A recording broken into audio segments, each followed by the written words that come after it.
Parce que dans chaque bon choix, on gagne. Dis à quoi ton frère gagner. Dis-le maintenant à la manière africaine. Gagner. Avec force. Gagner.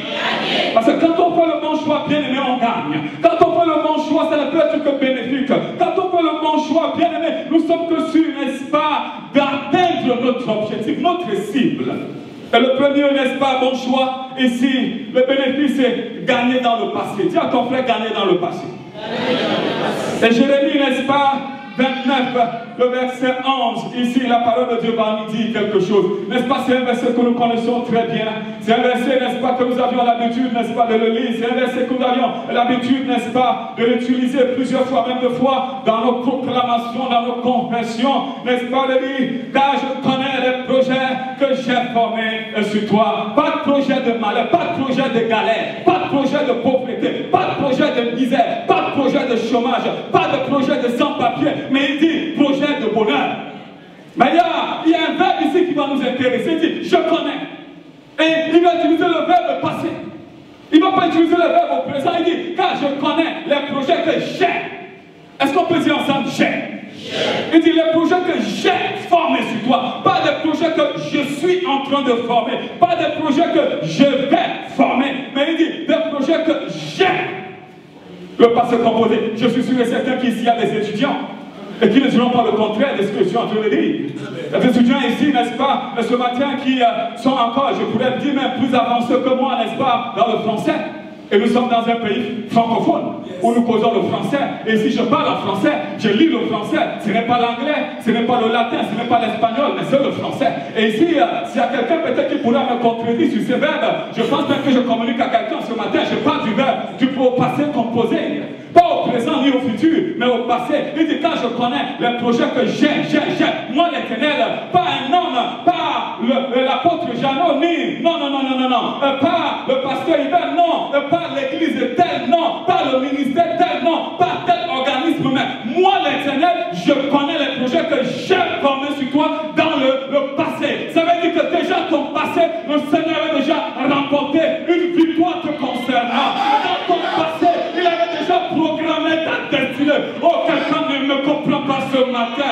Quelqu'un ne me comprend pas ce matin. Je dis, dans ton passé, il avait déjà remporté des victoires à ton sujet.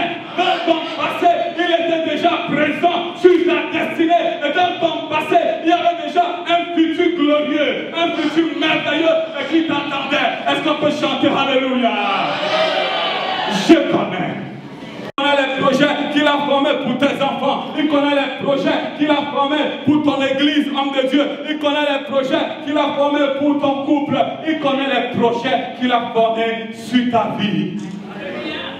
Parce que quelque part, tu ne t'es pas connecté à cette parole du Seigneur. Et quelque part, tu es ignorant de ton passé. Tu es ignorant de la victoire qu'il a remportée. Il y a de cela depuis 2000 ans à la croix du Calvaire. Depuis 2000 ans, il est descendu dans les séjours de mort. Et dans les séjours de mort, la Bible dit, il a fait libre les captifs. Il est sorti victorieux. Et cette victoire, il te l'a donnée à la croix. Cette victoire, il te l'a confiée à la croix. Cette victoire, c'est ta victoire. Chante Alléluia. Je parle de ton passé ce matin. Qui t'a dit que tu as un passé de prostituée et à cause de cela tu subis aujourd'hui? Qui t'a dit que tu as un passé, n'est-ce pas, de misère, de pauvre? Qui t'a dit que tu as un passé de malade? Même si dans ta famille il y avait des liens, n'est-ce pas, héréditaires qui te tiennent captif aujourd'hui, c'est tout simplement parce que tu t'es connecté au passé de ta famille, aux liens de ta famille, mais tu ne t'es pas connecté au passé de la croix. La croix est ta victoire, la croix est ta résurrection. La gloire! Hey! Hey! Chante Alléluia! Chante Alléluia! Tu gagnes dans le passé, bien-aimé. Et ce matin, je vais encourager quelqu'un. Connecte-toi au passé de la croix. Connecte-toi au Calvaire. Connecte-toi à Golgotha. Parce que lui, maman, il avait déjà remporté la victoire. Le projet était déjà remporté. Bien aimé, on m'a donné que 15 minutes. Mais vous savez, l'erreur qu'il ne faut pas faire, c'est de donner la parole à un pasteur. Alléluia. Alléluia. Deuxième bénéfice, quelqu'un va m'aider à le lire rapidement. Dis à ton prochain, c'est gagner dans le présent. Dis-le avec lui, c'est gagner dans le présent. Et on va lire rapidement, rapidement, Luc 23, 43. Luc 23, 43. Luc 23, 43. Quelqu'un peut m'aider à aller rapidement. Luc 23, 43. Est-ce qu'il y a des lecteurs de la Bible? Rapidement. Luc 23. Luc 23. Luc 23, 43. Jésus lui répondit, je te le dis en vérité, aujourd'hui, tu seras avec moi dans le paradis. Est-ce qu'on peut dire ensemble aujourd'hui? Aujourd'hui. Est-ce qu'on peut dire ensemble aujourd'hui? Aujourd'hui. Il ne dit pas demain, il ne dit pas après-demain. Non, il ne dit pas, n'est-ce pas, dans 2 mois, dans 3 mois, il dit aujourd'hui. Et comme on dit souvent, n'est-ce pas, dans notre français ici, nos jeunes souvent, n'est-ce pas, qui se tiennent souvent devant les immeubles. Et ils vont souvent avoir ce langage en disant, le gars était avec Jésus à la croix. Et le gars lui dit, mon pote, quand tu seras là-bas en haut, souviens-toi de moi, ne m'abandonne pas. Ne me laisse pas, bien-aimé. Tu vois la galère dans laquelle nous sommes là, comme tu vois les gars là, tu vois la manière qu'ils nous ont maltraités, nous ont tabassés, et nous ont amenés tous les deux dans cette croix-là. Quand tu seras, parce que j'ai appris que tu vas quelque part, et que là-bas chez ton père là, n'est-ce pas, il y a de quoi manger, il y a où dormir, il y a un toit. On ne connaît pas ce qui veut dire SDF, on ne connaît pas ce qui veut dire le pôle emploi, on ne connaît pas ce qui veut dire, n'est-ce pas, l'assistance sociale. Quand tu seras là-bas, mon pote, pense à moi, pense seulement à moi. Et Jésus va lui répondre, mon fils, ce n'est pas demain, non, ce n'est pas dans 2 mois, mais c'est aujourd'hui. Choisis Jésus, c'est gagner dans ton présent. Chante alléluia. Chante alléluia. Tu gagnes dans le passé, mais tu gagnes aussi dans le présent. Et souvent il te dit, ton présent, peu importe ce que tu vis aujourd'hui, peu importe ce que tu vois aujourd'hui, ne conditionne pas le projet qu'il a pour toi aujourd'hui. Il a un autre langage pour toi. Il dit, aujourd'hui tu es guéri, aujourd'hui tu es béni, aujourd'hui tu es riche, aujourd'hui tu es prospère, aujourd'hui tu avances. Est-ce qu'on peut chanter amen? Troisième bénéfice. Troisième bénéfice, quelqu'un va m'aider à le lire rapidement. C'est gagner dans le futur. Dis à ton frère, je gagne dans le futur. Jean 14, 1 à 3. Rapidement, s'il vous plaît. Jean 14, 1 à 3. Jean 14, 1 à 3. Je ne sais pas si j'ai encore le temps. Jean 14, 1 à 3. Que votre cœur ne se trouble point. Que votre cœur ne se trouble point. Croyez en Dieu. Croyez en Dieu. Et croyez en moi. Il y a plusieurs demeures dans la maison de mon père. Il y a plusieurs demeures dans la maison de mon père. Si cela n'était pas, si cela n'était pas, je vous l'aurais dit. Je vous l'aurais dit. Je vais vous préparer une place. Je vais vous préparer une place. Et lorsque je m'en serai allé. Et lorsque je m'en serai allé. Et je vous aurai préparé une place. Et que je vous aurai préparé une place. Je reviendrai. Je reviendrai. Et je vous prendrai avec moi. Et je vous viendrai avec moi. Afin que là où je suis. Afin que là où je suis. Vous soyez aussi. Vous y soyez aussi. Dis à toi ton frère. Je gagne dans le futur. Et tu vas dire à celui maintenant qui a quand tu vas le dire. Même si à Lyon je n'ai pas encore acheté une maison. Va lui dire, même si à Lyon je n'ai pas encore acheté une maison. J'ai un palais. J'ai un palais qui est au-delà du palais, n'est-ce pas, de l'Élysée qui m'attend au ciel. Dis-le avec Julien. Dis-le avec assurance. J'ai un palais qui est plus que le palais de M. Hollande. Dis-le avec assurance. Dis-le avec assurance. J'ai un palais qui est plus que le palais de M. Hollande. J'ai un palais qui est plus que le palais, n'est-ce pas, de Fillon. J'ai un palais qui est plus que le palais, n'est-ce pas, de M. Obama. J'ai un palais qui m'attend. Et ce n'est pas n'importe quel architecte qui a construit ce palais. C'est le plus grand des architectes. Et il s'appelle Jésus. Hey, il s'appelle Jésus. Il est parti te préparer personnellement. C'est lui qui est allé. Il est en mission pour toi, pour te préparer un palais, un lieu, une maison. Et il revient. Il t'a promis, il le fera. Il dit, si cela n'était pas, je vous n'aurais pas dit. Ça veut dire, il est sûr de ce qu'il dit. Il va te préparer un avenir meilleur, un avenir glorieux, un avenir prospère. Et il reviendra pour t'introduire dans ce futur. Tu as un futur béni, tu as un futur glorieux. C'est pourquoi ne te localise pas sur ce qu'il y a autour, mais localise-toi sur la promesse que Dieu t'a faite. Se localiser sur cette parole. La Bible dit, ayez pour affection les choses d'en haut. Quand on a pour affection les choses d'en haut, la vie terrestre, ce qui se passe autour de nous, ne nous influence plus. Parce qu'on sait où on va, on sait ce qui nous attend. Alléluia. Est-ce que tu peux dire avec moi Alléluia? Est-ce que tu peux dire avec moi Alléluia? Quatrième bénéfice, rapidement pour finir. Quelqu'un va nous lire. Dis à ton frère, c'est gagner dans le territoire et dans la zone géographique. Dis-le. C'est gagner dans le territoire et dans la zone géographique. Je suis venu dire à quelqu'un ce matin, ce n'est pas toi qui es privilégié d'être en France, mais c'est la France qui est privilégiée de t'avoir. Je ne sais pas si quelqu'un me saisit. Ce n'est pas toi qui es privilégié d'être en France. C'est pourquoi on est souvent marche la tête baissée. Quand on est dans la rue, on marche dans la tête baissée. Parce que peut-être on s'est dit, oh, j'ai la grâce d'être en France. J'ai la grâce d'être à Lyon. Non, ce n'est pas toi qui es gracieux. C'est la France qui est gracieuse de t'avoir. La Bible nous dit, là où la plante de mon pied foule, je prends cet endroit en possession. Je prends cet endroit en possession. Ce territoire m'appartient. Et désormais, n'est-ce pas, je contrôle l'atmosphère. La France aujourd'hui est en paix parce qu'il y a Jeannot qui vit en France. La France, n'est-ce pas, respire l'air de joie parce qu'il y a Laurent Fabre qui est en France. Le Suisse est en France et la France est privilégiée d'avoir l'enfant de Dieu, le citoyen céleste. Alléluia. Il est béni, Lyon est béni parce que, n'est-ce pas, papa Roland est à Lyon. Parce que le fils du roi des rois est à Lyon. C'est eux qui sont privilégiés de nous avoir. C'est pourquoi on marche la tête haute. Tu es un ambassadeur. Tu es gagnant même dans le territoire. Tu es gagnant même dans l'atmosphère. Tu es gagnant, n'est-ce pas, dans la zone géographique que tu es. Parce que tu as choisi Jésus. Tu n'as pas choisi un homme, mais tu as choisi le roi des rois, le Seigneur des seigneurs. Josué 1:3, nous le connaissons, n'est-ce pas, déjà, là où la plante de mon pied foule, je le prends en possession. 5, dis à ton voisin, c'est gagner. C'est gagner sur le plan spirituel. C'est gagner sur le plan spirituel.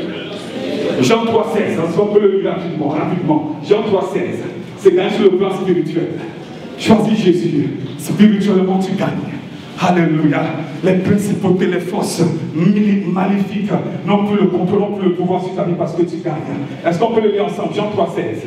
Jean 3,16, nous connaissons très bien ces passages. N'est-ce pas? Nous connaissons très bien ces passages. Car Dieu a tant aimé le monde et qu'il a donné son Fils unique, avec quiconque croise en lui ne périsse point, mais qui est la vie éternelle. Même sur le plan spirituel, n'est-ce pas, tu es gagnant. Quand ce corps est corruptible, n'est-ce pas, entrera dans la terre, elle sera poussière. Spirituellement, tu seras régénéré, ressuscité, parce qu'il vient te chercher, parce que tu as une autre vie, n'est-ce pas, qui est une vie immortelle, une vie éternelle. La vie de Dieu, la vie du Christ, elle réside en toi, elle vit dans tes mains, elle est en toi, et après même cette mort, tu seras toujours un homme vivant. C'est pourquoi l'apôtre Paul pouvait dire, la mort ne me fait plus peur, parce que pour moi la mort est un gain. La mort ne nous fait plus trembler, parce que pour nous la mort n'est qu'un passage.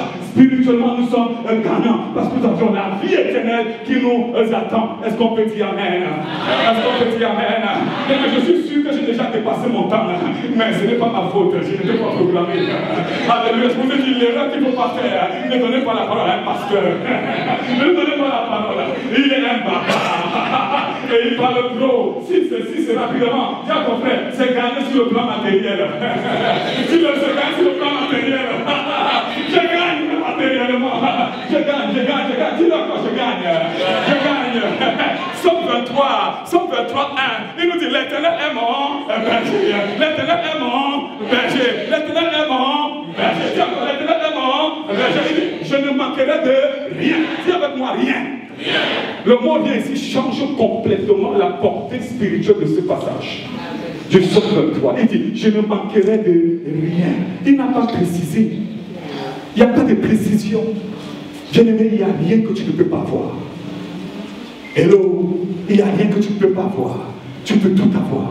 Amen. Aussi longtemps que tu choisis Jésus, aussi longtemps qu'il est ton berger, tu ne manqueras de rien. Parce qu'il est ton berger, l'Éternel est mon berger. Au singulier, il est mon berger. Il n'est pas le berger, n'est-ce pas, de mon frère, le pasteur Laurent. C'est son problème. Il est mon berger à moi. Je ne m'entends pas de lui. Il est mon berger, il est mon papa. Il est pour moi. Et parce qu'il est pour moi, je ne manquerai de rien. Je l'ai choisi. Et sur le plan matériel aussi, je gagne. Bien-aimé, la pauvreté n'est pas ta portion. La pauvreté n'est pas ton partage. La pauvreté ne doit pas être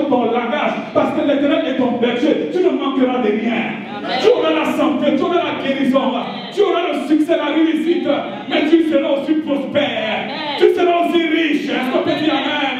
Ce n'est pas un péché. Tu auras le travail, peu importe, n'est-ce pas, ce qu'on peut dire, que le chômage évolue en France, le chômage prend de l'ampleur en France. Bien aimé, s'il vous plaît, regardez-moi, concentrez-vous sur moi, parce que je suis sûr et certain que pour certains, c'est peut-être la dernière fois de me voir. Pour certains qui vont me voir peut-être dans 1 an ou dans 2 ans ou dans 3 ans, donc profitez à me regarder maintenant bien. Amen. Alléluia. Même s'il y a des gens qui arrivent après, laissez-les entrer. Mais concentrez-vous sur moi. Est-ce qu'on peut dire amen? Regardez-moi bien, pasteur. Donc concentrez-vous sur moi. Ne soyez pas distrait. Choisis Jésus, c'est gagner sur le plan matériel. Amen. Peu importe la condition de la France, la situation de la France, le chômage, peu importe, n'est-ce pas, il n'y a pas le travail à Lyon, il n'y a pas, ce n'est pas ton problème. Toi, tu as l'Éternel qui est ton berger, tu ne manqueras de rien. Là où il n'y a pas l'emploi, toi, tu trouveras l'emploi. Ah, quelqu'un n'a pas dit amen. Ah non, non, non, non. J'ai dit, là où il n'y a pas le travail, tu trouveras le travail. Alors, il y a quelqu'un qui ne m'a pas compris pour saisir. J'ai dit, là où les gens pleurent, quand toi tu entreras, ils seront dans la joie. Là où il y a les larmes, tu apporteras la restauration. Là où il n'y a pas, quand tu arriveras, il y en aura. Hey, chante amen. Chante amen. Pour finir, bien aimé, pour finir, je suis sûr que le coordinateur est content maintenant. Il peut avoir le sourire. Il peut avoir le sourire. Choisis Jésus. Choisis Jésus, c'est tout simplement gagner sur tous les plans. Alléluia. J'ai perdu ma place. Acclamons le Seigneur. Acclamons les rois des rois. Alléluia. Des choses qu'on n'a pas préparées, c'est des bonnes choses. Amen. Alors, nous courons derrière la montre. Je disais tout à l'heure au pasteur Gérald, c'est un week-end super béni. Qu'on ne pourra pas calculer ces bénédictions, qu'on ne pourra pas compter. Et vous qui êtes là, vous avez fait un bon choix. Alléluia. Et nous, à Lyon, nous avons fait un bon choix de recevoir l'homme de Dieu, le pasteur Roland. Alléluia. C'est un bon choix. Dis à ton voisin, c'est un bon choix. Et que tu ne regretteras pas. Alléluia. Alléluia. Et puisqu'il va aller tout à l'heure à Saint-Étienne, nous allons lui laisser toute la place. Alléluia. Est-ce qu'on peut acclamer le Seigneur? Nous recevons l'homme de Dieu. Recevons l'homme de Dieu, le pasteur Roland. Acclamons le roi et le roi. Acclamons le Seigneur, le Seigneur.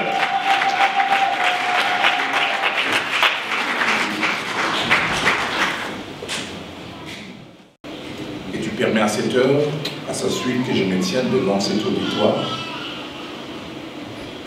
Tu connais les besoins de chacun de nous. Que ta puissante main soit sur moi.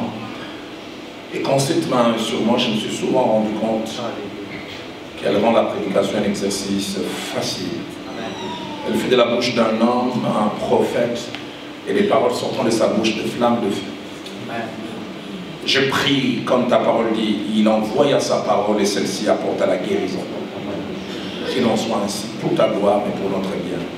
Au nom de Jésus. Amen. Gloire soit rendue à notre Dieu. Je dis encore une fois merci au Seigneur pour les grands privilèges que j'ai d'être dans ces lieux, dans cette belle ville que je découvre. Je dis aussi un grand merci au pasteur Hubert pour me céder la chair. Que Dieu vous bénisse. Merci à Laurent, merci à Osée, à tous ceux qui ont organisé ce séjour. Que Dieu vous bénisse. Mais avec votre permission, j'aimerais présenter cet ami depuis de 30 ans qui m'a accompagné et qui est avec moi à côté comme un peu de bagage à main. Cyril, tu peux t'élever s'il te plaît. Voilà.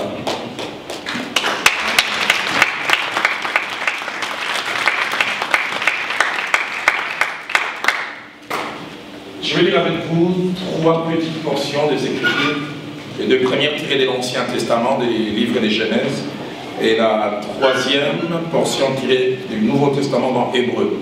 Lisons Genèse au chapitre 12, verset 1er jusqu'au verset 3. L'Éternel dit à Abraham, va-t'en de ton pays, de ta patrie et de la maison de ton père, dans les pays que je te montrerai. Je ferai de toi une grande nation, je te bénirai, je rendrai ton nom grand et tu seras une source de bénédiction. Je bénirai ceux qui te béniront et je maudirai ceux qui te maudiront. Et toutes les familles de la terre seront bénies en toi. Nous lisons aussi Genèse chapitre 22, versets 15 à 19. Abraham est mis à l'épreuve par Dieu et il en sort victorieux. Et après l'épreuve, quelque chose se passe. L'ange de l'Éternel appela une seconde fois Abraham des cieux et dit, je les jure par moi-même, parole de l'Éternel, parce que tu as fait cela et que tu n'as pas refusé ton fils, ton unique. Je te bénirai et je multiplierai ta postérité comme les étoiles du ciel et comme les sables qui est sur le bord de la mer. Et ta postérité possédera la porte de ses ennemis. Toutes les nations de la terre seront bénies en ta postérité parce que tu as obéi à ma voix. Et Abraham, étant retourné vers ses serviteurs, ils se levèrent et s'en allèrent ensemble à Beersheba, car Abraham demeurait à Beersheba. Et puis enfin, Hébreux chapitre 7, nous lisons le verset 9, ainsi que le verset 10. De plus, Lévi, qui perçoit la dîme, l'a payé pour ainsi dire par Abraham, car il était encore dans les reins de son père lorsque Melchisédek alla au-devant d'Abraham. J'aimerais en quelques minutes parler sur le thème le Dieu des générations. Le Dieu des générations.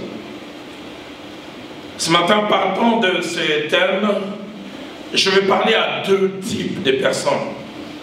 Je vais premièrement m'adresser aux hommes et aux femmes que Dieu a utilisés ou peut-être que Dieu va utiliser pour commencer les choses.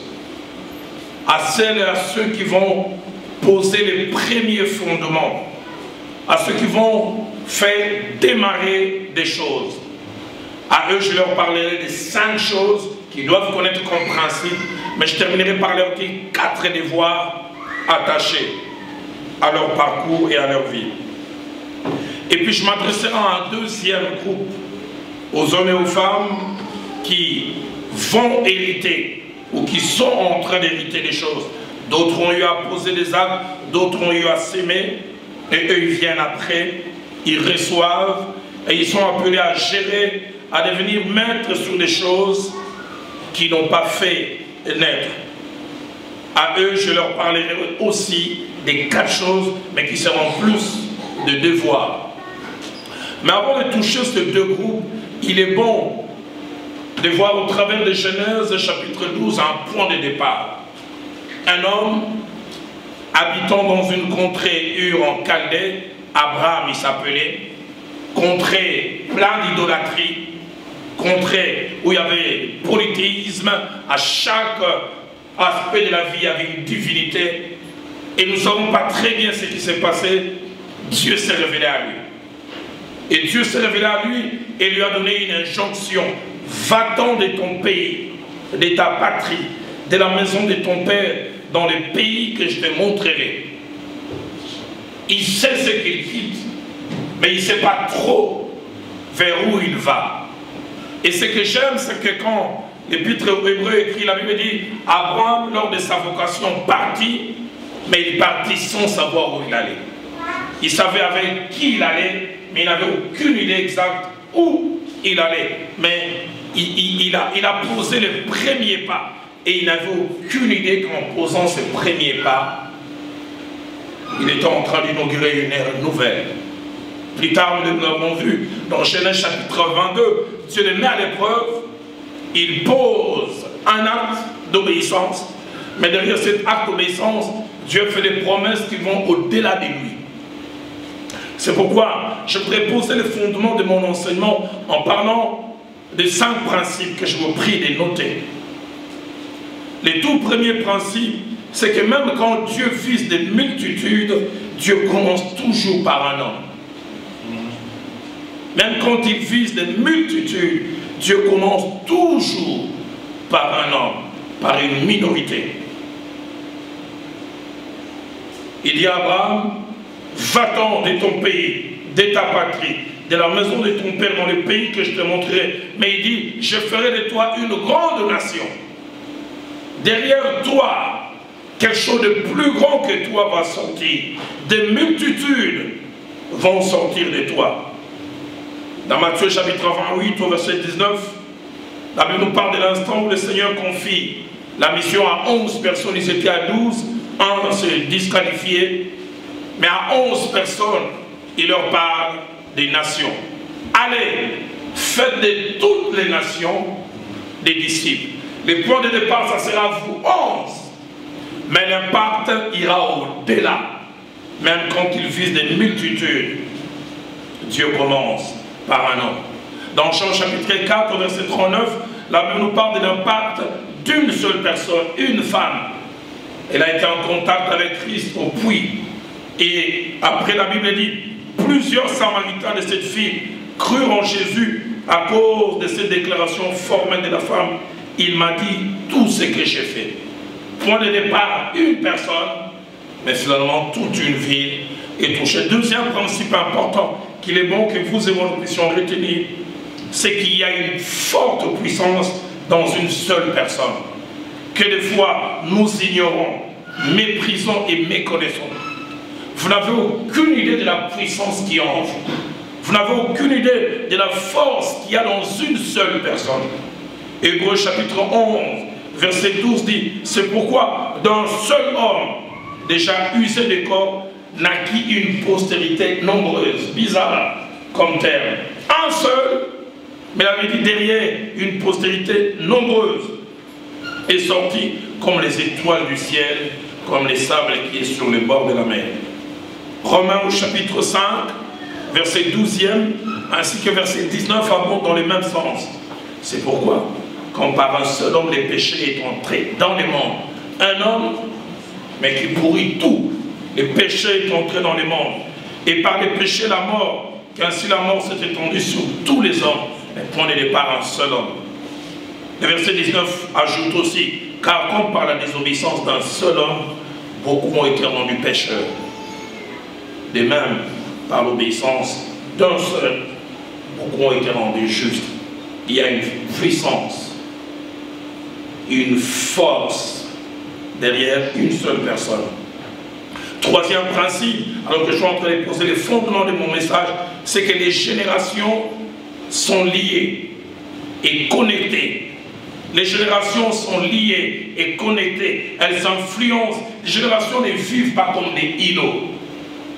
Ecclésiaste chapitre 1, verset 4 dit, une génération s'en va et une autre arrive. Elles peuvent partager la même époque ou alors ne pas être connectés, mais il y a un lien. Ils se partagent des choses négatives, mais aussi des choses positives. Étonnant. Jonathan, qui était ami de David, qui a posé des bons actes vis-à-vis de David, est mort. Mais son fils, Mephibosheth, qui a un autre débat, arrive un jour à expérimenter des choses, que dis-je, à moissonner pour des choses pour lesquelles il n'a pas sémé.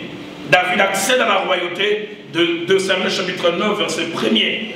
David s'élève, il pose, je pense que c'est quasiment les troisième actes, les tout premiers, il fait revenir l'arche de Dieu.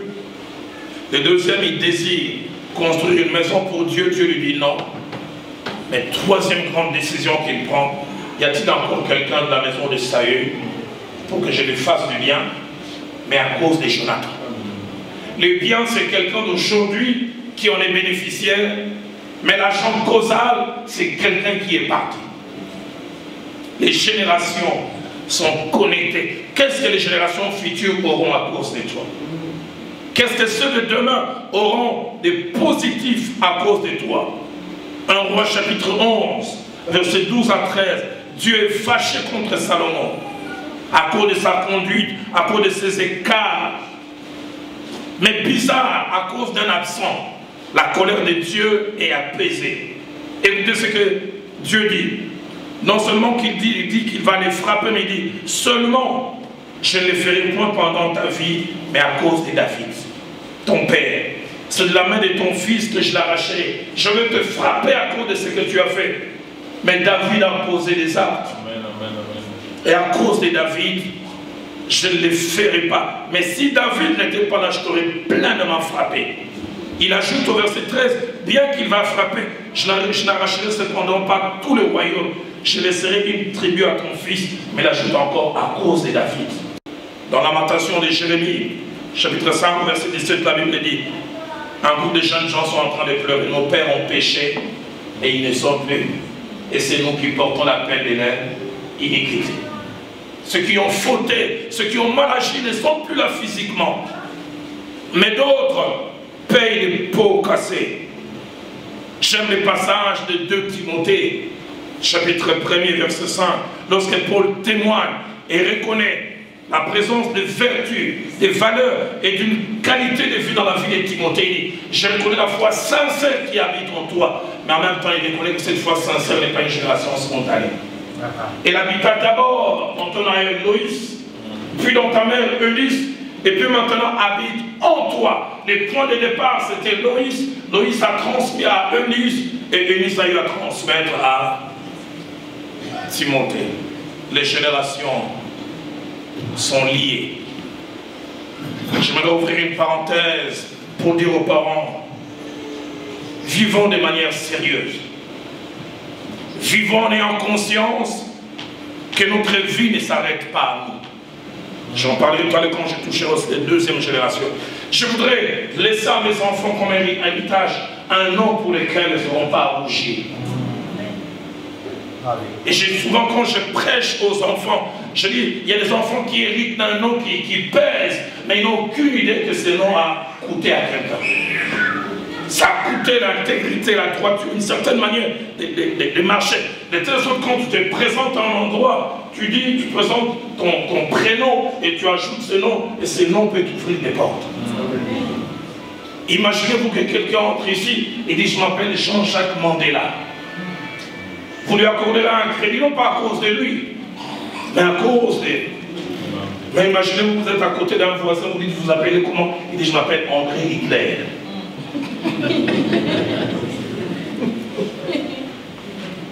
Quel héritage tu vas laisser à tes enfants? J'étais un jour avec un ami et j'ai vu la douleur qu'il a eue. Parce que son père avait comme réputation coureur de jupons. Il s'est présenté avec moi, on était dans un bureau, un homme d'une 60aine d'années, et quand il a cité, et cet homme avait déjà lâché la phrase, et puis après il s'est ravi. Il a dit, oh, tu es le fils de ces chiens. Cet homme dont la réputation, parce que son père a eu à mettre au monde avec les petites sœurs de sa femme, les cousines de sa femme, on appelait l'équilibre, l'homme qui tire sur tout ce qui bouge.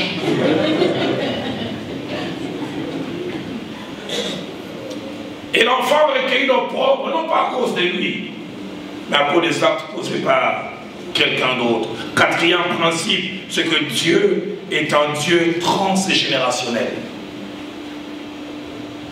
Dieu voit au-delà d'aujourd'hui. Derrière l'homme et la femme d'aujourd'hui, Dieu voit demain, il voit des multitudes. Comme je te disais, des fois nous n'avons aucune idée du peu que nous faisons aujourd'hui, de l'impact que cela peut avoir. Nous avons lu ces merveilleux textes de Hébreux chapitre 7, versets 9 à 10, qui nous parle des choses dont Lévi est bénéficiaire.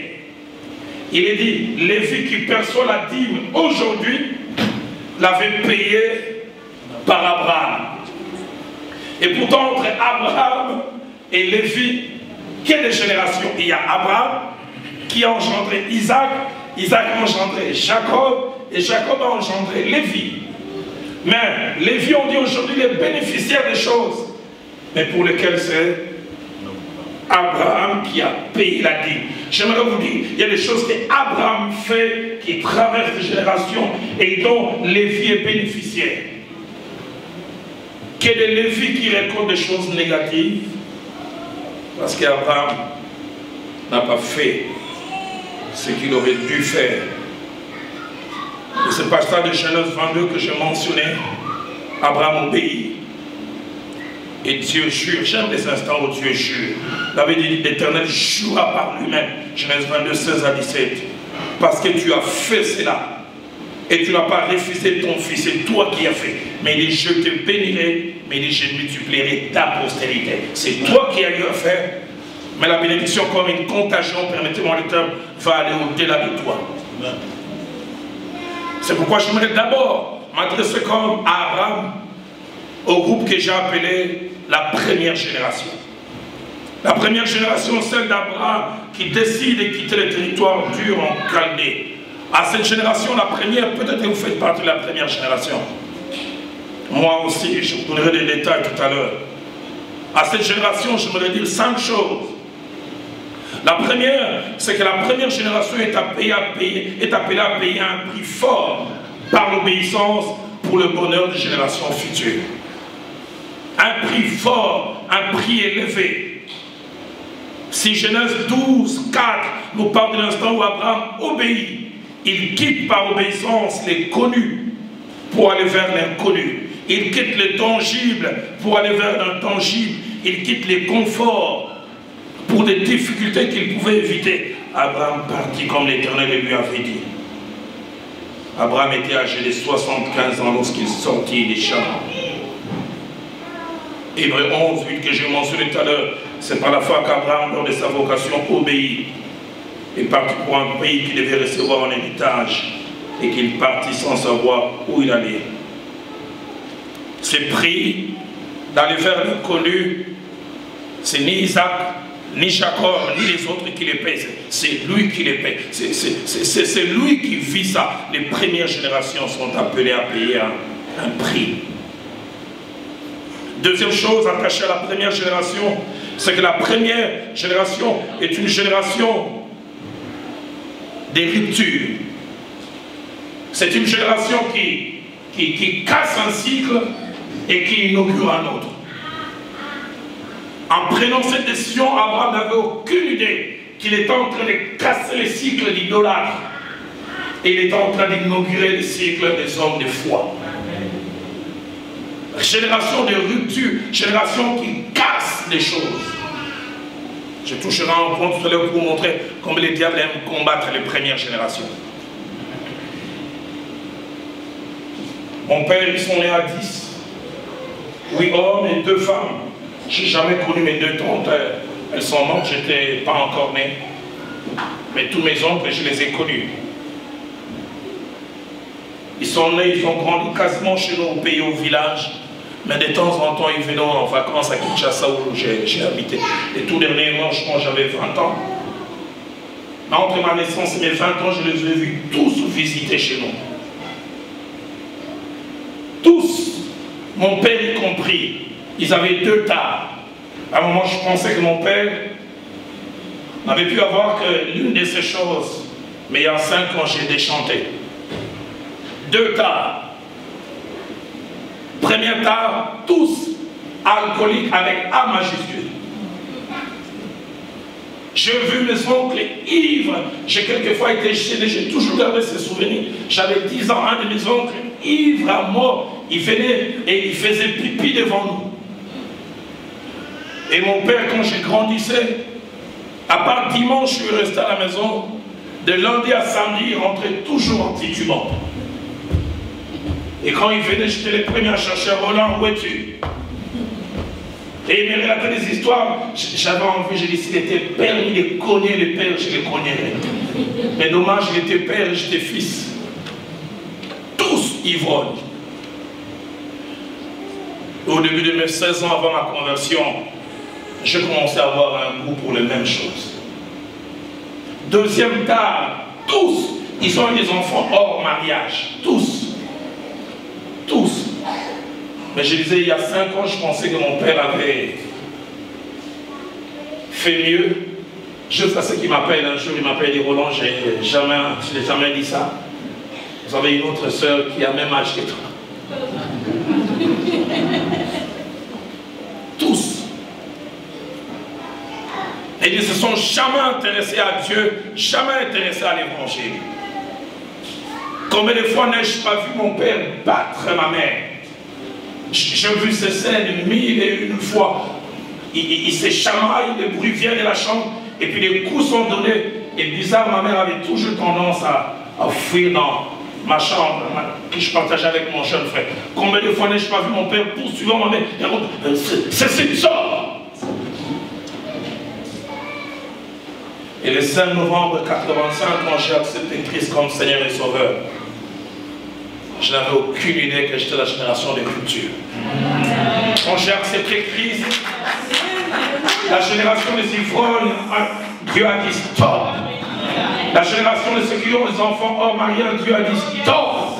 La génération des hommes qui collent leurs femmes, Dieu a dit stop.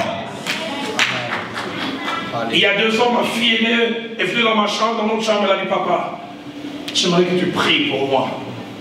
Je vais souvent visiter quelques amis, c'est très dur leur vie, les couples. J'aimerais que Dieu me donne un mari comme tu l'es pour moi. Mais je dois vous assurer, mon père et ma mère n'ont jamais été un exemple des filles des couples. La plupart des fois, je disais, si les mariages c'est ça, je n'en veux pas. Rupture. Mes enfants n'ont jamais vu leur père porter la main. Ils m'ont jamais vu ivre. Parce qu'il y a 30 ans, j'ai dit oui à Jésus. Et quand j'ai dit oui à Jésus, une génération s'est arrêtée et une nouvelle a été inaugurée. Mes enfants prendront pas l'alcool. Mes enfants craindront Dieu. Et je sais, elles vont aussi donner héritage à d'autres de la même chose. Un cycle a été arrêté et un nouveau cycle a été inauguré. Troisième caractéristique attachée à la première génération, elle est parfois appelée à travailler pour les générations futures en faisant les sales boulots. Elle va quelquefois s'aimer pour des choses qu'elle ne va pas moissonner. Ou elle va moissonner à peine, mais ce sont les générations d'après qui vont moissonner.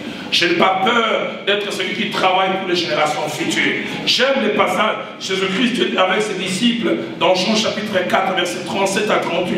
Au début de ma foi, j'avais difficile à accepter les versets 37 parce que moi j'aimais les contraires. Autre est celui qui sème, autre est celui qui moissonne. Moi j'aime, je sème, je moissonne moi-même. Mais Jésus a voulu enseigner qu'il est possible qu'une génération sème et qu'une autre moissonne. Mais il va plus loin au verset 38, j'aime ce qu'il dit. Il dit, d'autres ont travaillé et vous êtes rentrés dans leur travail. Je vous ai envoyé moissonner ce qui ne vous a rien coûté. D'autres ont travaillé et vous êtes rentrés dans leur travail. La version française courant dit, d'autres ont travaillé et vous profitez de leur travail. La version Parole de vie dit, d'autres ont travaillé et vous profitez de leur fatigue. Une autre version dynamique dit, je vous ai envoyé moissonner ce qui ne vous a coûté aucune peine. D'autres ont peiné et vous avez pénétré dans ce qui leur a coûté tant d'épais. J'aimerais encourager les hommes de Dieu, vous qui êtes dans cette vie. J'ai entendu le pasteur aussi parler des pionniers, des patriarches. C'est pas facile de faire partie de la première génération. Mon pasteur qui est maintenant auprès du Seigneur, les frères Jacques-André Vernon, il y a 25 ans, quand ils nous ont entretenus sur la mission, sur l'œuvre de Dieu, il nous a dit ces 2 phrases. 25 ans après ça, ça résonne encore dans mon cœur. Il a dit ceci, jeunes gens, sur les champs missionnaires, si vous souffrez aujourd'hui sans résultat, sachez qu'après vous déjà aurez les résultats sans souffrir. Et puis il a ajouté, jeunes gens, si vous arrivez sur les champs missionnaires, vous avez des résultats sans souffrir, soyez humbles. Sachez qu'avant vous, les gens ont souffert sans résultat. Dieu peut décider que vous soyez de la première génération, celle qui trame, celle qui souffre, mais c'est un grand privilège. C'est Dieu qui décide ainsi. 4e caractéristique attachée à la première génération. La première génération manque de références. Elle n'a pas de modèle à copier. Parlez de ces pionniers qui ont commencé l'œuvre de Dieu ici. Ils n'avaient pas de modèle, pas de références. Mais ce que j'aime, si eux n'ont pas eu des références, ils deviendront des références pour d'autres. Ils pourront dire à d'autres, ne faites pas ceci.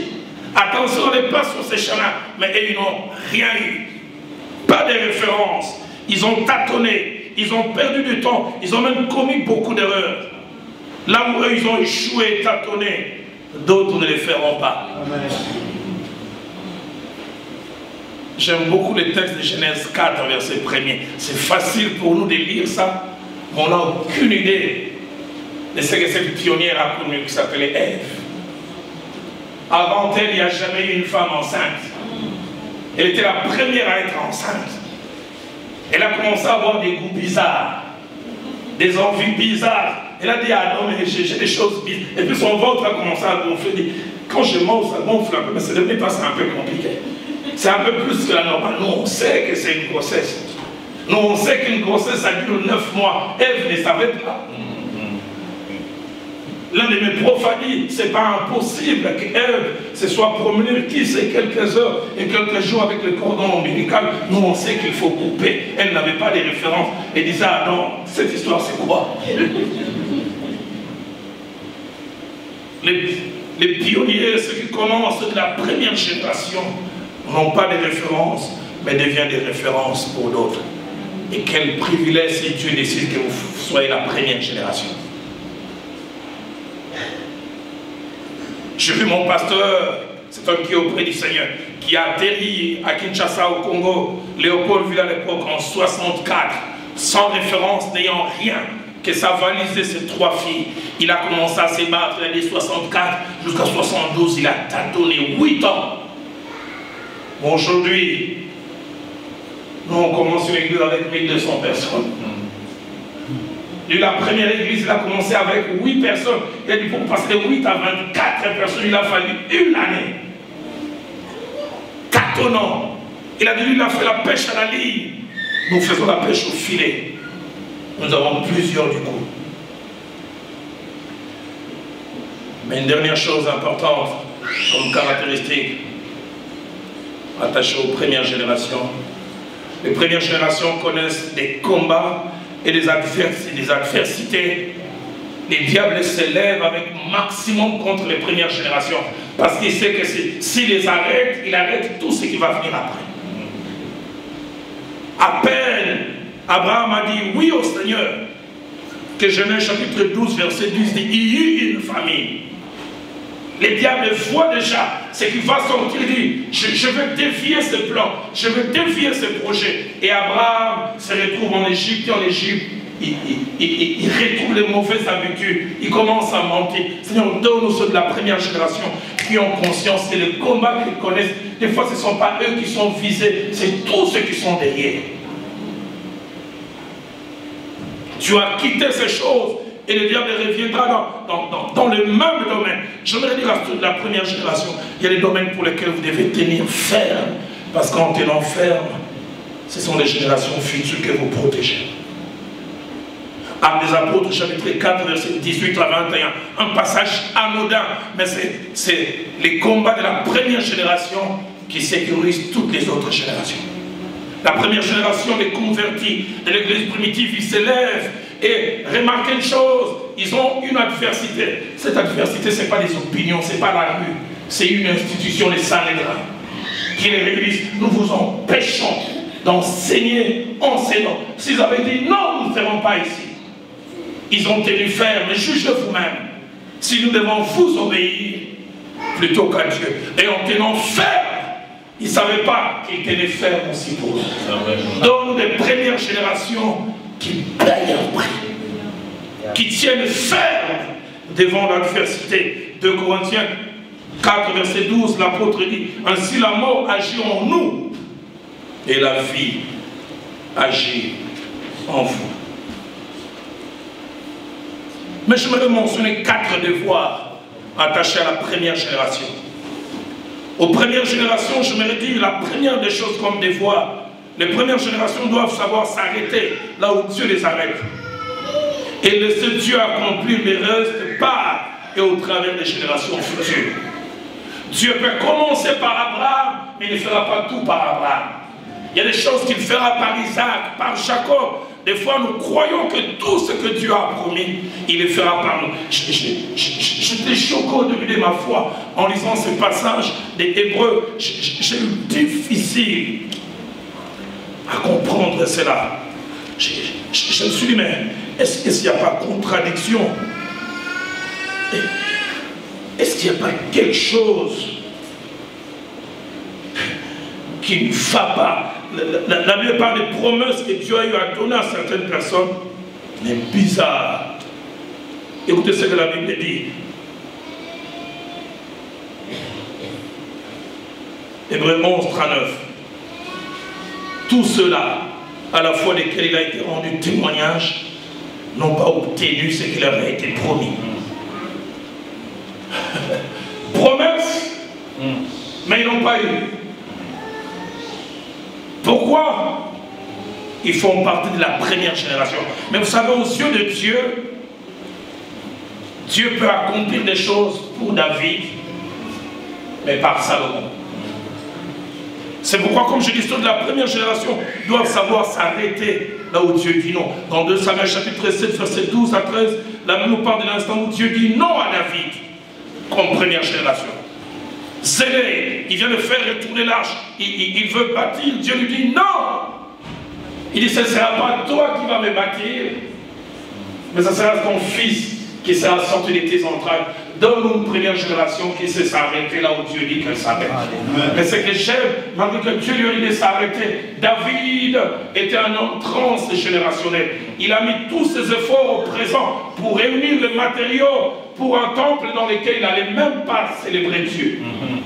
Il a travaillé au présent pour un futur dans lequel il n'allait pas être. Pourquoi? Il voyait tous les futurs. Deuxième devoir de première génération, ils doivent travailler pour laisser des choses à des générations futures comme héritage. J'aimerais vous arrêter un moment. Si votre vie s'arrêtait aujourd'hui, sincèrement, qu'est-ce que vous laisserez comme héritage à vos enfants? Si tout devait s'arrêter.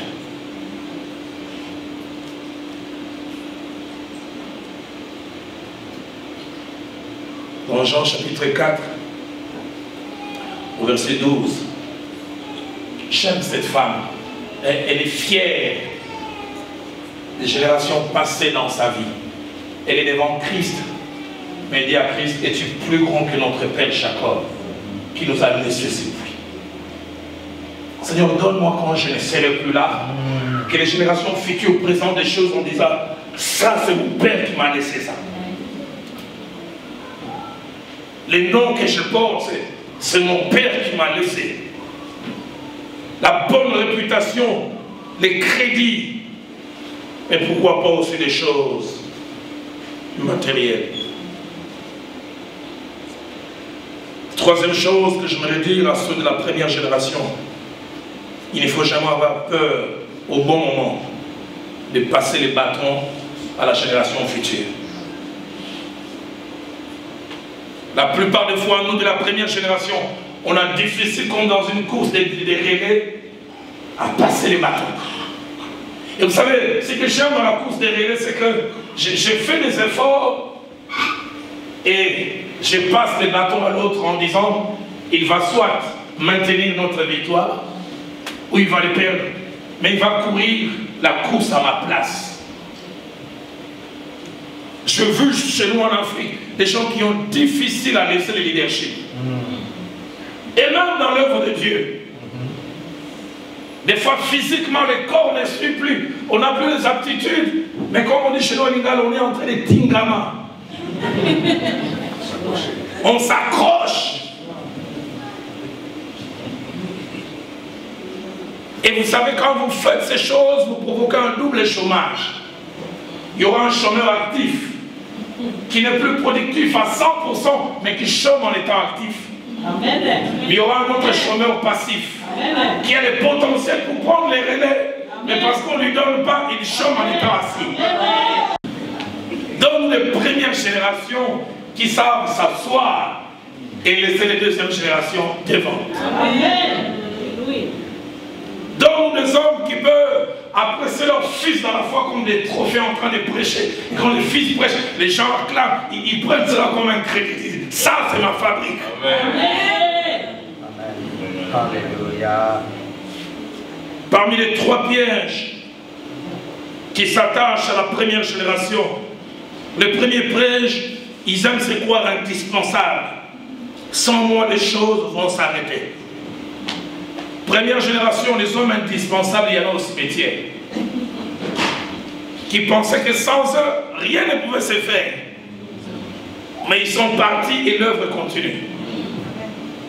Osez-moi m'aider de le dire en français. On en parlait hier dans le véhicule. Un vieux papa des chefs de l'église, nous enseignait un jour, il dit, Bana, Moussa ce travail, c'est le travail d'autrui. Autrui est parti, mais ça continue. Ça dit, tu partiras aussi et ça continuera. Aide-moi à dire à ton voisin, Lingala Moussala Andana.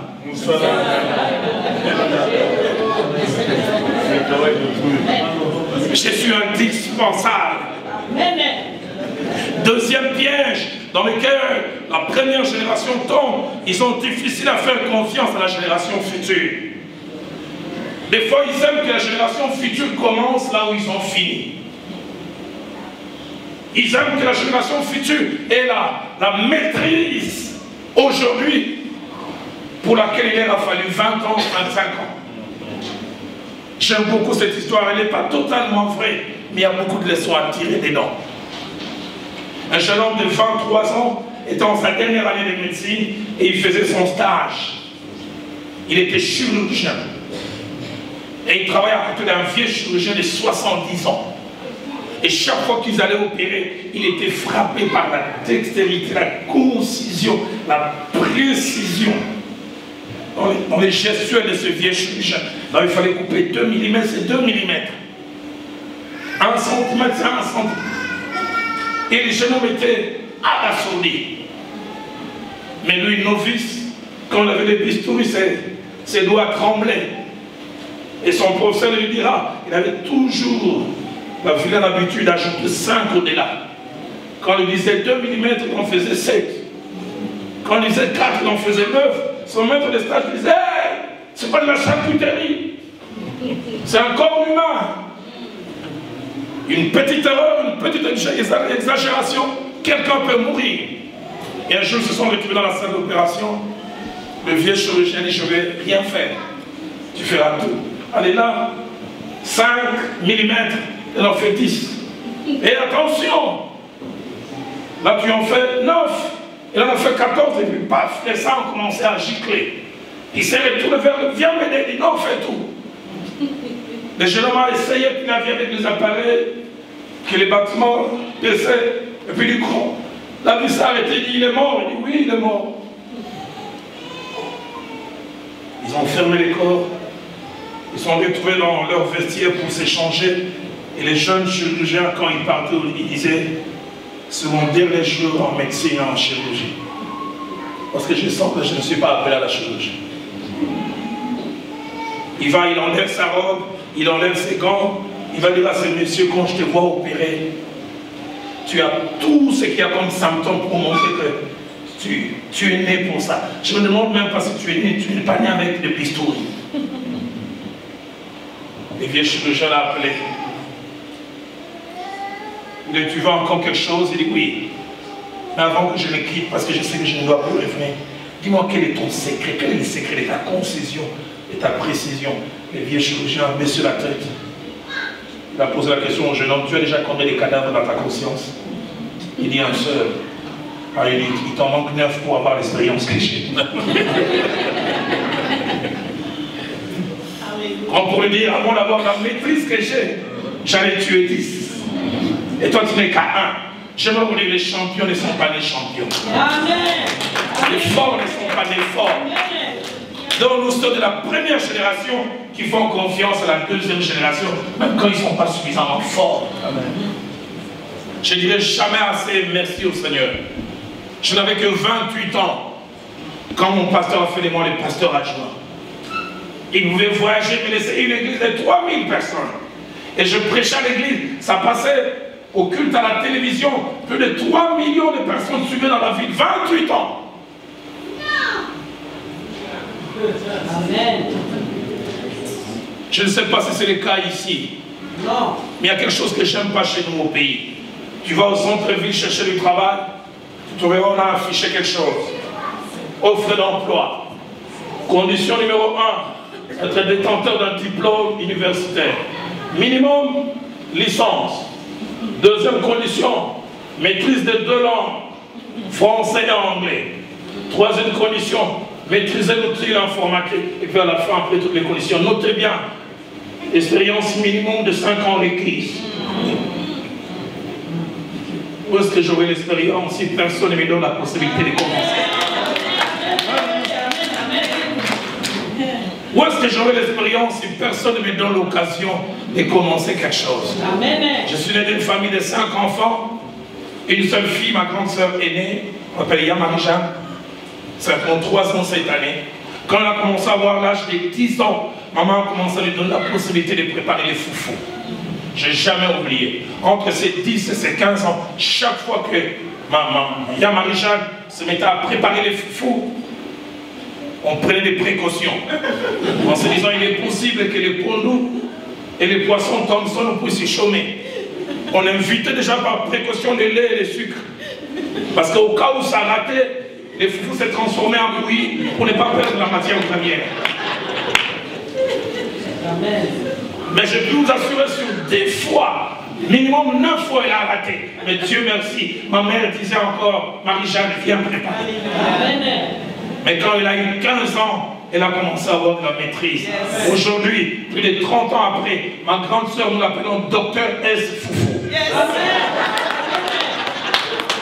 Parce qu'elle vous fait du foufou terrible. Pour ceux qui connaissent mon pays, si vous voulez qu'elle vous fasse les foufous du bas Congo, il y a seulement la farine de manioc, un foufou très mou, elle vous fait ça. Si vous voulez les foufous du Katanga, on chasse la farine de manioc, il n'y a que le maïs, il faut manger ça en 5 minutes, sinon ça devient dur comme du béton. Mais si vous voulez les foufous du Kasaï, il y a des mélanges de deux, elle sait vous faire ça. Donnez-nous des gens qui nous donnent la possibilité de faire des progrès.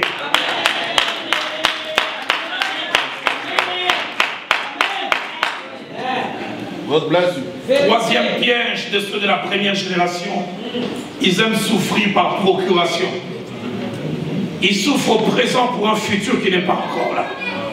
Parce qu'ils se sont dépensés. J'aimerais dire Dieu est responsable de son œuvre. Amen. Et vous lisez l'Ecclésiaste 2, versets 18 à 21. Ces passages m'étonnent. La Bible, écoutez, un homme qui a été de la première génération, il dit, j'ai haï tout le travail que j'ai fait sous le soleil. Et donc je dois laisser la jouissance à l'homme qui me succédera. J'aurais voulu continuer moi-même. Moi j'ai trimé. Et quelqu'un va venir prendre cela. Il ajoute au verset 19. Et qui sait s'il sera sage ou insensé? Cependant, il sera maître de tout mon travail, de tous les fruits de ma sagesse sous les soleils. C'est encore là une vanité. Verset 20. J'en suis venu à livrer mon cœur au désespoir. Pourquoi tu désespères? À cause de tout le travail que j'ai fait sous les soleils. Verset 21. Car tel homme a travaillé avec sagesse, science et avec succès, et il laisse les produits de son travail à un homme qui ne s'en est point occupé. C'est là encore une vanité. Vous savez, Dieu ne permet pas voir les premières générations comme David souffre, se cache dans la caverne d'Adullam, aille chez les Philistins. Mais Salomon n'est pas obligé de passer par le même parcours. Amen. Et David ne doit jamais dire au Salomon, Salomon, tu es hérité, va d'abord dans la caverne.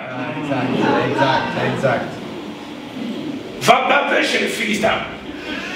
Moi je souffre. Dieu veut que quelquefois les David souffrent pour que les Salomon ne souffrent pas. Si quelqu'un est d'accord avec moi qui m'aide à dire Amen. Quatrième devoir de ceux de la première génération, ils doivent souhaiter les meilleurs pour les générations qui viennent. Amen. J'ai vu quelquefois ceux de la première génération souhaitent que ceux de la génération qui suivent échouent pour qu'on les vende.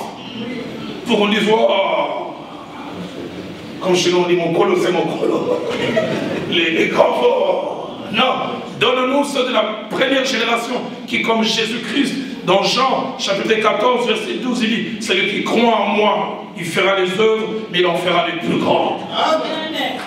Donne-nous ceux de la première génération qui souhaitent que ceux qui viennent après eux fassent plus.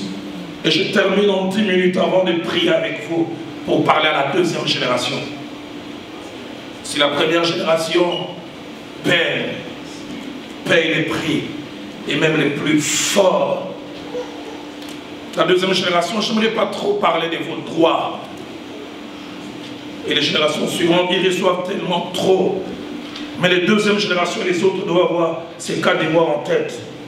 Les premiers devoirs, les deuxièmes générations et les suivantes doivent avoir en tête que ce dont ils sont bénéficiaires a coûté quelque chose à quelqu'un. Amen. Il arrive que les deuxièmes générations et les troisièmes, comme les anglophones disent, ils prennent comme grande aide ce qu'ils ont. Je ne sais pas ce qu'il en est de vous ici, en Europe. J'aime aller aux États-Unis. il y a quelque chose que j'aime aux États-Unis, c'est le respect qu'ils ont pour les vétérans de la guerre. Amen. Ceux d'aujourd'hui ont conscience que cette paix, cette quiétude dont ils sont bénéficiaires, il y a une génération qui a payé les prix. Ils sont marqués dans leur corps, ils sont marqués même dans leur subconscient par les séquelles. Et quand vous allez au supermarché, si un vétéran arrive, même si le queue, il y a 1000 personnes, on les fait passer en premier. Au restaurant, on leur fait payer moitié prix. Pourquoi? Parce que les générations présentes sont conscientes que ce que nous avons viennent. Nous vivons des années de quiétude. Nous n'avons aucune idée de ce que les poilus ont payé comme prix. 14, 18. Quand on parle un peu de 40, 45, Adolf Hitler, c'est lointain pour nous. Demandez à ceux qui ont vécu cela. Nous sommes la génération qui bénéficie des choses, mais cette paix dont nous sommes bénéficiaires, certains ont payé les prix. Quand j'ai eu mes premières filles, j'en ai 4, j'ai commencé à me battre pour les mettre dans de bonnes écoles et j'ai trouvé combien c'était dur. Et puis je me suis arrêté un jour, ma fille aînée était en 2e maternelle. Et la 2e devait aussi rentrer. J'avais un salaire de 250 $, je n'arrivais pas à nourrir les 2 bouts du mois. Et j'ai commencé à réfléchir. J'ai dit, mais un enseignant moyen chez nous, son salaire n'a jamais dépensé 150 $. Et je me suis posé la question, durant toutes ces années, mon père qui est directeur d'école primaire depuis que je le connais, comment a-t-il fait pour nous mettre dans des bonnes écoles? Il nous a mis dans de meilleures écoles, ceux qui connaissent Kinshasa, Collège Boboto, Athénée de Kalina. Un jour, j'ai sauté les dents, je dis, papa, je ne comprenais pas trop, je trouvais que c'était normal que tu nous habilles, que tu nous envoies à l'école. Dis-moi comment tu faisais. Il s'est mis à pleurer. Il dit, Roland, je ne te le dis pas. J'étais directeur d'école primaire. J'allais passer les habits chez un sujet blanc chaque fois après l'école, 3 heures, pour avoir le surplus.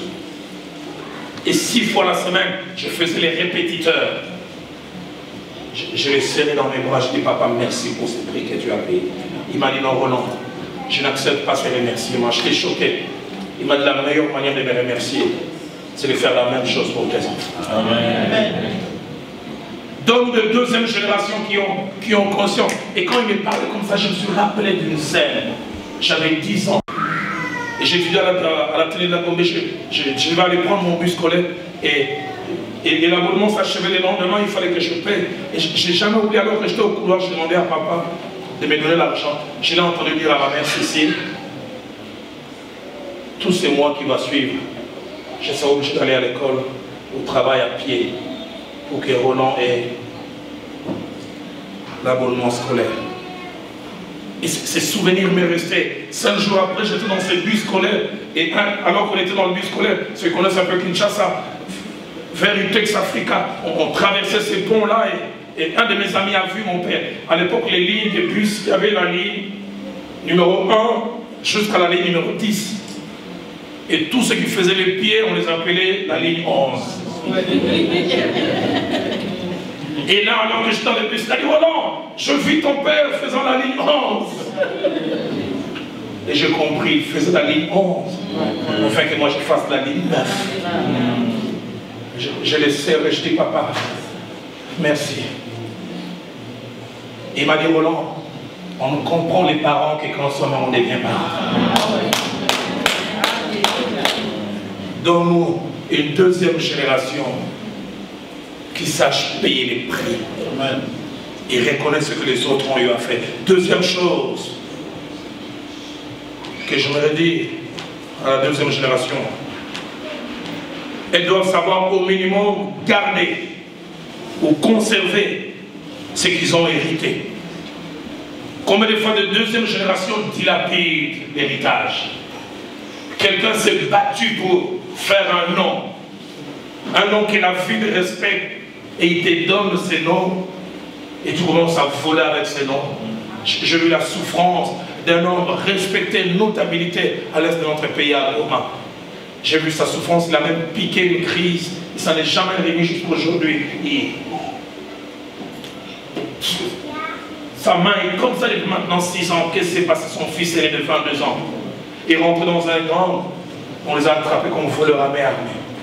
et aux infos à 20h, à l'heure de grande audience, comme on arrive souvent à faire à Kinshasa. On va vous montrer un groupe qui terrorise la ville. Et c'était son fils avec une arme. Et cet homme regardait la télévision et dit, il est tombé. 1 Roi chapitre 21, verset 1 à 3. Qu'est-ce que j'aime ce passage.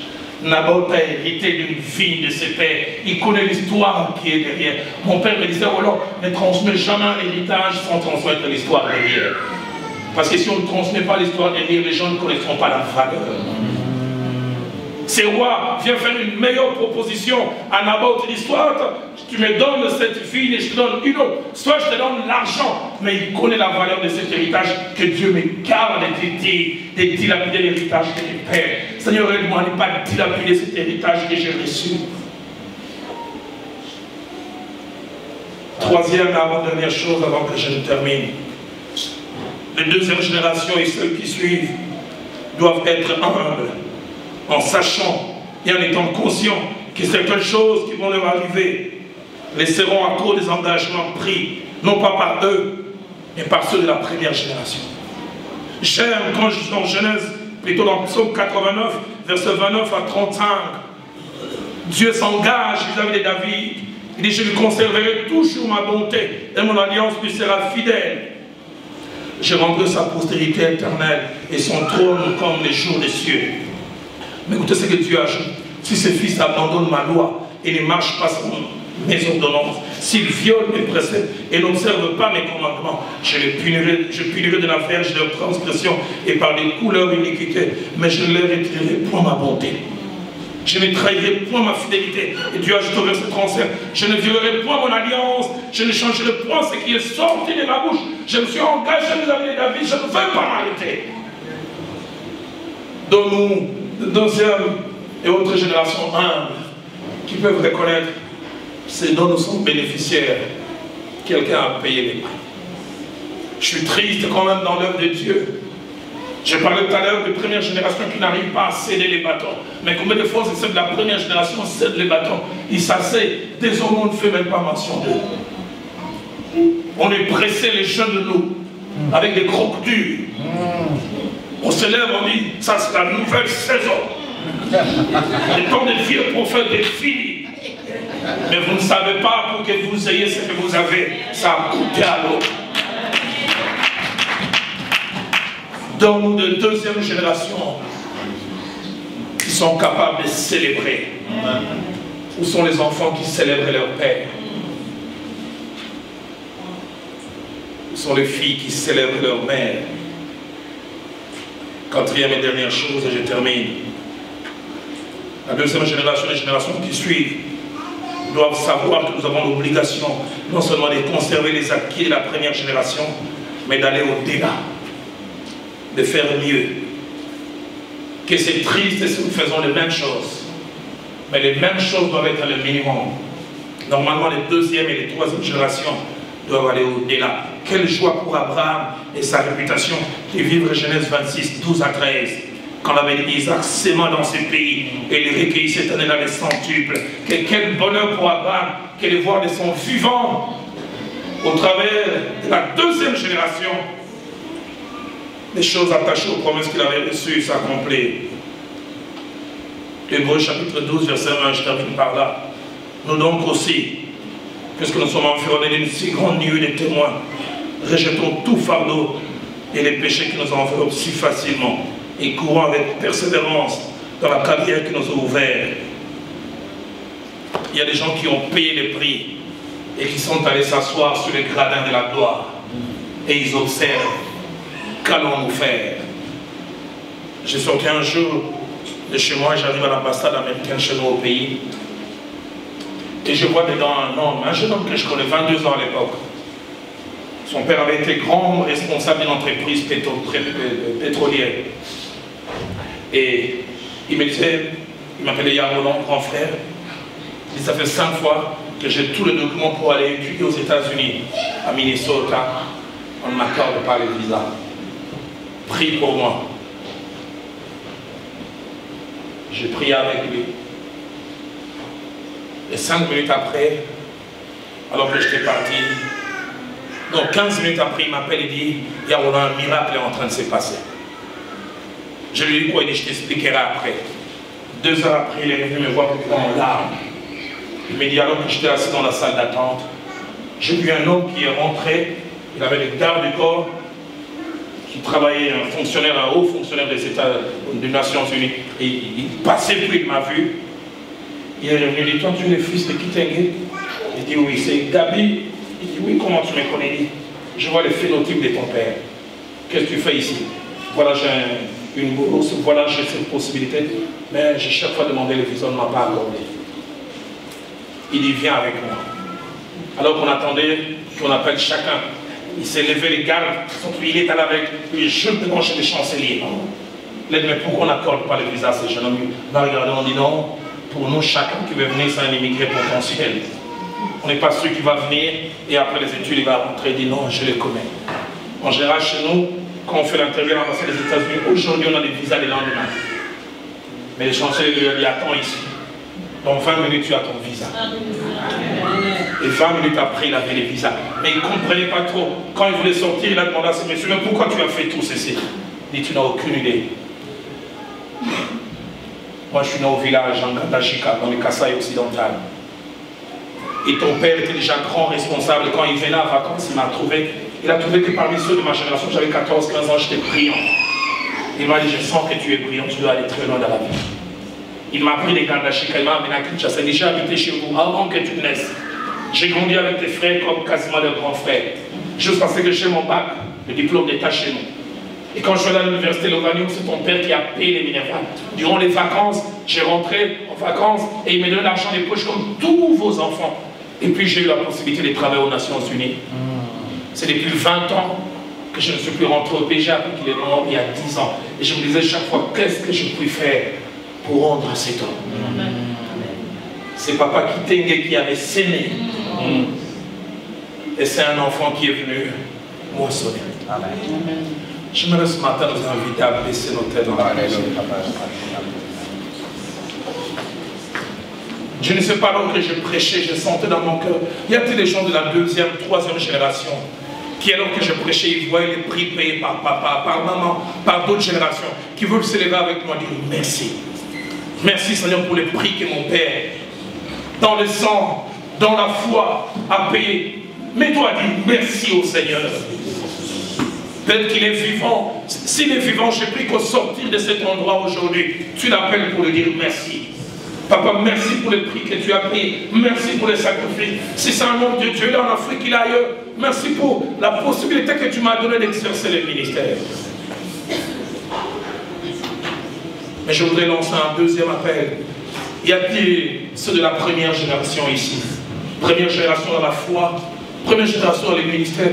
Vous êtes en train de trimer. C'est vous qui commencez les choses et c'est dur. Et vous le dites, prédicateur, prie pour moi. Car cette parole m'a encouragé en me disant, là où je souffre aujourd'hui, d'autres demain ne souffriront pas. Là où moi je suis en train de payer les grands prix, d'autres après moi ne paieront pas les prix. Y a-t-il quelqu'un, un troisième appel, qui a reçu un héritage, un nom, une œuvre, des choses, et qui a lu de cette parole, veut dire, pasteur, prie pour moi, je ne vais pas dilapider cet héritage. Je veux que demain, même dans l'au-delà, que celui qui m'a donné vie soit fier de moi. Qu'il puisse dire, je n'ai pas travaillé en vain. Élevons nos voix. Parlons au Seigneur un petit moment. Je reconnais que tu peux tout. Je reconnais cela. Et que rien ne t'est impossible. Je reconnais. Oui, dans ma vie, Seigneur, que tu peux tout. Et que rien ne t'est impossible. Seigneur, fais-moi voir ta gloire. Seigneur, fais-moi voir ta gloire. Je veux vous inviter à vous lever tous devant tous. Seigneur, Seigneur.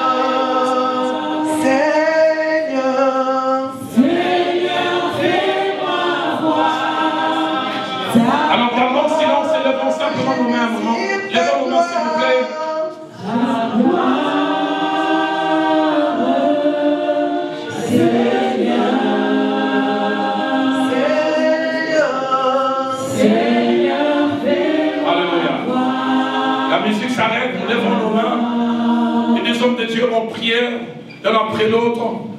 Mon frère va prier pour ceux de la première génération. Afin que Dieu les encourage, afin que Dieu leur donne la capacité de payer les prix. Et leur donner des désintéressements. D'être capable de travailler même sans voir les résultats aujourd'hui.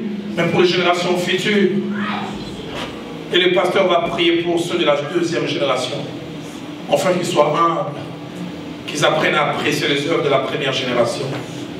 Qu'ils sachent garder l'héritage. Et pourquoi pas aller au-delà. Levons nos mains alors que les hommes de Dieu prient pour nous. Oui, Dieu de grâce.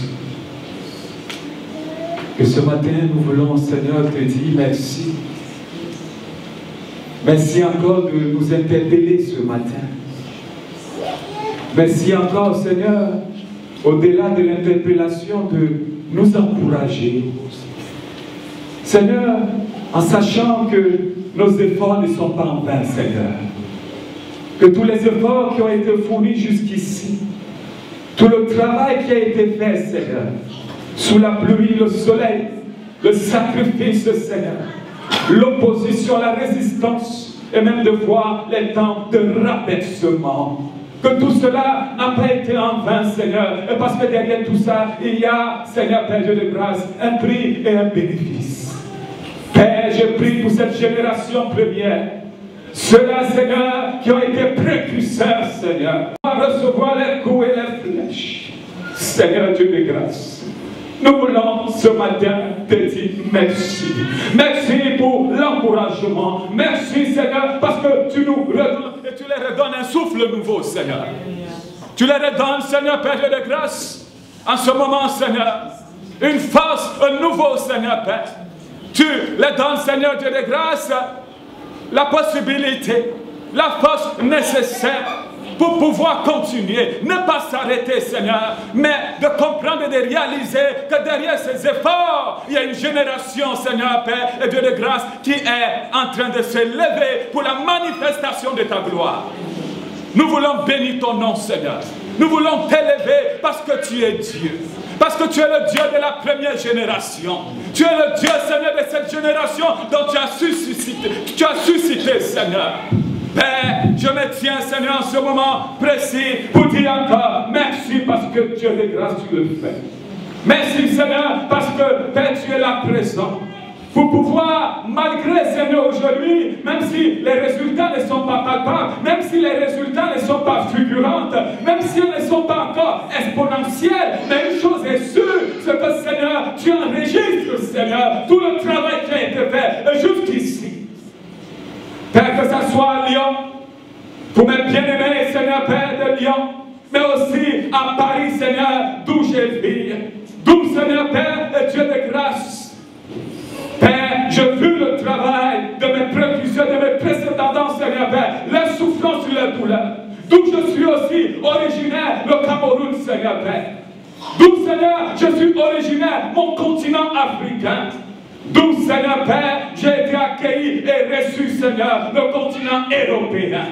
D'où, Seigneur, je suis missionnaire et ambassadeur, le continent américain et tout le reste du monde. Que tous ces hommes qui ont payé le prix jusqu'ici, Seigneur, soient récompensés à la juste valeur. Qu'ils soient, Seigneur, encouragés. Qu'ils soient, Seigneur, Père et Dieu de grâce, Père, couronné comme l'apôtre Paul lui-même l'a dit. J'ai combattu le bon combat, Seigneur. Oui, ils ont combattu le bon combat. Ils ont combattu, Seigneur, Père, au prix même de foi certains de leur vie. Parce que certains ne sont plus, Seigneur, de ce monde. Père, nous ne voulons pas les oublier. Mais nous voulons ce soir nous tenir en tant qu'un peuple uni, en tant qu'un seul homme, ayant une même pensée, une même vision, une même manière de voir les choses, pour les dire merci. Pour les dire merci pour le travail, merci pour le dévouement, merci pour le courage, merci pour la détermination, merci pour la persévérance. Jusqu'ici, Seigneur, nous voulons bénir la première génération. Alors que nous avions les mains levées, vous allez répéter avec moi. Nous bénissons la première génération. Nous bénissons la première génération. Pour la troisième fois, nous bénissons la première génération. Au nom de Jésus. Amen. Seigneur, ce matin, j'aimerais te dire merci pour le prix que mes parents ont payé pour que je sois devant ce matin, Seigneur. J'aimerais qu'il en soit ainsi, Seigneur, pour tout ton peuple, Seigneur, ce matin. Seigneur, merci pour ta parole ce matin qui vaut, Seigneur, plus que de l'or, Seigneur. Seigneur, je sais que je fais partie, Seigneur, de cette deuxième génération, Seigneur. Et Seigneur, aide-nous, Seigneur, aide ton peuple, Seigneur, aide tes enfants, Seigneur, à garder, Seigneur, ce que la première génération, Seigneur, nous a donné. Non seulement garder, non seulement conserver, Seigneur, mais, Seigneur, que nous puissions, Seigneur, garder l'alliance, Seigneur. Que nous puissions, Seigneur, aller au-delà. Comme ta parole, Seigneur, nous a enseigné, Seigneur, ce matin. Papa, aide-nous à être reconnaissants, Seigneur, de tout ce que, Seigneur, la première génération, Seigneur, a souffert pour nous, Seigneur. Aide-nous, Seigneur, en tant que deuxième génération, à être humble, Seigneur. Aide-nous, Seigneur, en tant que deuxième génération, Seigneur, à travailler, Seigneur, dans la même lignée, Seigneur, que la première génération, Seigneur. Et aller au-delà, Seigneur, avec plus, Seigneur. Aide-nous, Seigneur, à conserver, Seigneur, à garder précieusement, Seigneur, tout ce dont nous avons hérité, Seigneur, de la première génération, Seigneur. Papa, nous te bénissons, Seigneur. Donne-nous, Seigneur, d'être reconnaissants, Seigneur. Donne-nous, Seigneur, d'être obéissants, Seigneur, envers, Seigneur, la première génération, Seigneur. Donne-nous, Seigneur, d'être humbles. Et rester, Seigneur, dans l'alliance, Seigneur, que la première génération, Seigneur, a conclu, Seigneur, pour nous. Seigneur, je te bénis pour ton peuple, Seigneur, je te bénis, Seigneur, pour ce que tu nous as donné, Seigneur, ce matin. Seigneur, je me suis senti libre, Seigneur. Merci pour les chaînes, Seigneur, qui sont tombées, Seigneur, ce matin. Seigneur, ces paroles, Seigneur, sont pour nous, Seigneur, une source de bénédiction. Seigneur, nous voulons demeurer dans ces choses. Nous voulons les garder, Seigneur. Seigneur, nous voulons en retour, Seigneur, les transmettre, Seigneur, à la génération qui va nous suivre, Seigneur. Et nous voulons faire plus que ce que la première génération a fait pour nous, Seigneur. Seigneur, que nous puissions conserver ces paroles-là, Seigneur, que nous puissions les garder, Seigneur, pour que ça nous fasse du bien, Seigneur. Au nom de Seigneur Jésus, nous avons aussi prié. Amen.